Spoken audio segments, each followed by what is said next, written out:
ఇటు ఆల్ పప్పు అండి. పప్పు దేంతో చేసినా బాగుంటుంది కదా. బచ్చల కూర పప్పు చేస్తున్నాను చూడండి. వేడి వేడి అన్నంలోకి పప్పు వేసుకొని తింటే అమృతంలా ఉందండి. ఇది బచ్చల కూర చక్కగా కడిగేసుకుని ముక్కలు కట్ చేసి పెట్టేసుకోవాలి. చింతపండు కూడా నానబెట్టుకున్నాను.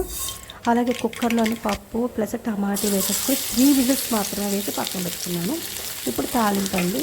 అలాగే ఆయిల్ వేసుకుని ఆవా చుట్టుపక్కల జీలకర్ర, వెల్లుల్లి, ఎండుమిరపకాయలు, పచ్చిమిరపకాయలు, కాసంత మెంతి పిండి కంపల్సరీ అండి వేసేసుకొని కలిపేసుకొని ఇది కాస్త ఫ్రై అయిన తర్వాత బచ్చల కూర ఉంది కదండి నేను వేసేసుకొని కలుపుకోవాలి. బచ్చల కూరలో కాస్త జిగురు ఉంటుంది. ఓకే. అలాగే ఈ కుక్కర్లోని టమాటాలు ఉన్నాయి కదండి అవి ఒక గిన్నెలోకి తీసేసుకొని చక్కగా మెలిపేసుకొని రెడీగా పెట్టుకున్నాను.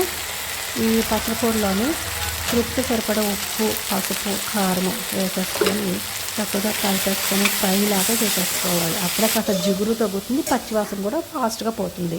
ఇప్పుడు ఇందులోని చింతపండు నానబెట్టాం కదండి దాని రసము, ఆల్రెడీ పెట్టుకున్న టమాటీ గుజ్జు వేసేసుకొని కలిపేసుకొని ఒక 2 మినిట్స్ బాయిల్ అయ్యాక సాంబార్ పొడి వేసేసుకొని కలిపేసుకోవాలి. ఇప్పుడు చూసారా పప్పు 3 విజిల్స్ కదండి పెట్టాను. చక్కగా కందిపప్పు పప్పులా కనిపించేది.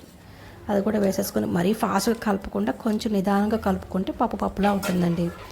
ఇంక ఇందులోని నెక్స్ట్ ఇంగువ వేసేసుకొని ఒక్కసారి కలిపేసుకొని నెక్స్ట్ ఉల్లిపాయ ముక్కలండి. నేను స్టవ్ ఆఫ్ చేస్తాను. ఇంకా ఉల్లిపాయ ముక్కలు, ఫ్రెష్ కొత్తిమీర వేసేసుకొని ఒక్కసారి కలిపేసుకొని ఒక 5 మినిట్స్ అలా వదిలేసి రైస్లో తింటే ఉంటుందండి.